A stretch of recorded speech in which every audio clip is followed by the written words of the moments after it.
नमस्कार। आज हम भारत और पाकिस्तान के रिश्तों पर एक गहरी नजर डाल रहे हैं, खासतौर पर उनके बीच हुए युद्धों और संघर्षों पर।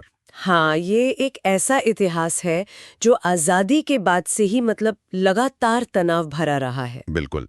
हमारे पास कुछ ऐतिहासिक दस्तावेज हैं जो 1947 से आज तक का एक खाका खींचते हैं।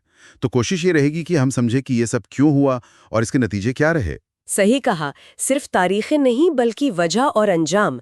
देखते हैं कि इन दस्तावेजों से क्या तस्वीर उभरती है इस जटिल रिश्ते की। तो फिर शुरू करते हैं बिल्कुल शुरुआत से। 1947-48 पहला युद्ध, कश्मीर का मुद्दा। हाँ, जैसे ही जम्मू कश्मीर का भारत में विलय हुआ, पाकिस्तान की तरफ से कबाइलियों का हमला हुआ। अच्छा, ये पाकिस्तान समर्थित थे? हाँ, माना जाता है कि उन्हें पाकिस्तान का समर्थन हासिल था। मकसद था कश्मीर पर कब्जा करना। फिर मामला पहुंचा संयुक्त राष्ट्र में। वहां युद्ध विराम हुआ और एक आप कह सकते हैं एक लाइन खिंच गई, नियंत्रण रेखा, LOC, जिसने कश्मीर को बांट दिया फैक्चुअली। हाँ, लगभग 2/3 हिस्सा भारत के पास रहा। लेकिन ये मुद्दा तभी से दोनों देशों के बीच सबसे बड़ा कांटा बना हुआ है। और ये रुका नहीं। 1965 में फिर लड़ाई, इस बार ऑपरेशन जिब्राल्टर। ये क्या था? ऑपरेशन जिब्राल्टर बेसिकली पाकिस्तान की एक योजना थी। उन्होंने अपने सैनिक भेजे घुसपैठियों के तौर पर भारतीय कश्मीर में। मकसद था कि वहां भारत के खिलाफ एक विद्रोह खड़ा किया जाए। लेकिन ये चला नहीं। ये योजना कामयाब नहीं हुई। स्थानीय लोगों का वैसा साथ नहीं मिला जैसी उम्मीद थी और भारत ने फिर कड़ी कार्रवाई की। देखते ही देखते ये पश्चिमी सीमा पर एक पूरी जंग में बदल गया। तो एक और युद्ध? हाँ, फिर ताशकंद समझौता हुआ सुना है। हाँ, ताशकंद समझौता। सोवियत संघ ने मध्यस्थता की थी। लड़ाई रुकी, दोनों सेनाएं पीछे हटीं। लेकिन क्या इससे कुछ बदला जमीन पे, कश्मीर मुद्दे पे? नहीं, असल में कुछ नहीं बदला। स्थिति वापस वहीं आ गई जहां युद्ध से पहले थी। तो शांति हुई, पर वो अस्थायी थी। मुद्दा वहीं का वहीं रहा। फिर आता है 1971। ये युद्ध तो बहुत अलग था, है ना? इसका फोकस कश्मीर नहीं था। हाँ, 1971 बिल्कुल अलग था। ये पूर्वी पाकिस्तान के संकट से जुड़ा था, जो आज बांग्लादेश है। वहां पाकिस्तानी सेना की कार्रवाई से लाखों लोग भागकर भारत आ रहे थे। शरणार्थी संकट खड़ा हो गया था। और वहां मुक्ति बाहिनी भी लड़ रही थी। बिल्कुल, भारत ने मुक्ति बाहिनी का समर्थन किया और फिर सीधे सैन्य हस्तक्षेप किया। और ये लड़ाई तो बहुत जल्दी खत्म हो गई। हाँ, सिर्फ 13 दिन चली और भारत की बहुत निर्णायक जीत हुई। ढाका में 90,000 से ज्यादा पाकिस्तानी सैनिकों ने सरेंडर किया। तो 90,000, ये तो बहुत बड़ी संख्या है। हाँ, द्वितीय विश्व युद्ध के बाद का ये सबसे बड़ा सैन्य आत्मसमर्पण माना जाता है।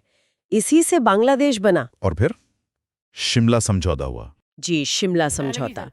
इसने नियंत्रण रेखा को और पक्का किया और ये तय हुआ कि मसले द्विपक्षीय बातचीत से ही हल होंगे। ठीक है, लेकिन शांति फिर भी पूरी तरह आई नहीं। कई साल बाद 1999 में कारगिल। हाँ, कारगिल।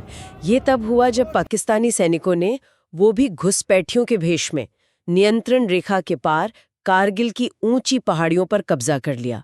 वो भारतीय चौकियां थीं जो सर्दियों में खाली कर दी जाती थीं।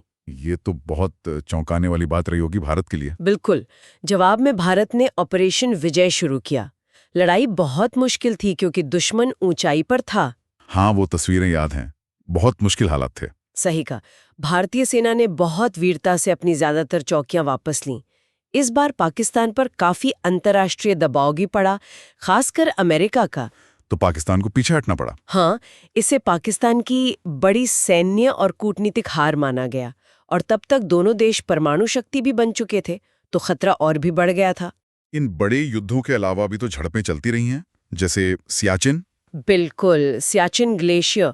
1984 में भारत ने ऑपरेशन मेघदूत से वहां कब्जा किया था क्योंकि आशंका थी कि पाकिस्तान ऐसा करने वाला है। दुनिया का सबसे ऊंचा युद्ध क्षेत्र। हाँ, और शायद सबसे महंगा भी। वहां लड़ाई से ज्यादा जाने तो मौसम ले लेता है। और एक और चीज जो लगातार चलती रही है, वो है आतंकवाद का मुद्दा, सीमा पार से। हाँ, ये एक बहुत गंभीर पहलू है। भारत लगातार पाकिस्तान पर यह आरोप लगाता रहा है कि वो सीमा पार से आतंकवाद को बढ़ावा देता है। ट्रेनिंग, हथियार, सब। कई बड़े हमले हुए हैं। हाँ, 2001 का संसद हमला, 2008 का मुंबई 26/11, फिर 2016 पठानकोट, 2019 पुलवामा। ये सब भारत इसी प्रॉक्सी वॉर का हिस्सा मानता है। पुलवामा के बाद भारत ने बालाकोट में एयर स्ट्राइक की थी। ये एक नया कदम था। हाँ, बालाकोट एयर स्ट्राइक को भारत की रणनीति में एक बड़े बदलाव की तरह देखा गया। पाकिस्तान ने भी जवाब दिया था। भारतीय पायलट पकड़े गए थे, अभिनंदन वर्धमान, जिन्हें बाद में रिहा कर दिया गया। जी। पर उस वक्त तनाव बहुत ज्यादा बढ़ गया था, युद्ध जैसे हालात बन गए थे। तो अगर हम आज देखें 2025 के आसपास, तो क्या स्थिति है? कोई बड़ा युद्ध तो नहीं हुआ हाल में? नहीं, औपचारिक युद्ध नहीं है, लेकिन रिश्ते आप कह सकती हैं बहुत ज्यादा तनावपूर्ण है।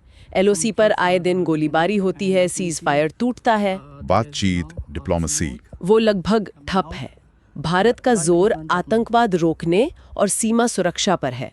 व्यापार, आना जाना, सांस्कृतिक आदान प्रदान सब बहुत कम हो गया है। तो एक तरह से ना युद्ध न शांति। हाँ, बिल्कुल वैसी ही स्थिति है। तो इन सब युद्धों, समझौतों, घटनाओं को देखकर क्या लगता है, क्या सार निकलता है? सार यही है कि देखिए, लड़ाइयाँ हुई, समझौते भी हुए, पर जो मूल मुद्दे थे, खासकर कश्मीर, वो अनसुलझे ही रहे। विश्वास की कमी दोनों तरफ बहुत ज्यादा है। और तनाव का एक चक्र है जो चलता ही जा रहा है। बिल्कुल। विभाजन की कड़वाहट, कश्मीर, आतंकवाद, ये सब मिलकर इस रिश्ते को लगातार उलझाए रखते हैं। तो आज की ये चर्चा हम यहीं रोकते हैं, लेकिन एक सवाल मन में आता है। इतने साल हो गए, इतने संघर्ष देखे, शांति की कोशिशें भी हुई जो नाकाम रहीं। तो क्या ये मान लें कि इस क्षेत्र में स्थायी शांति शायद मुमकिन ही नहीं, या कोई रास्ता है जो अभी दिखा नहीं? इस पर सोचने की जरूरत है।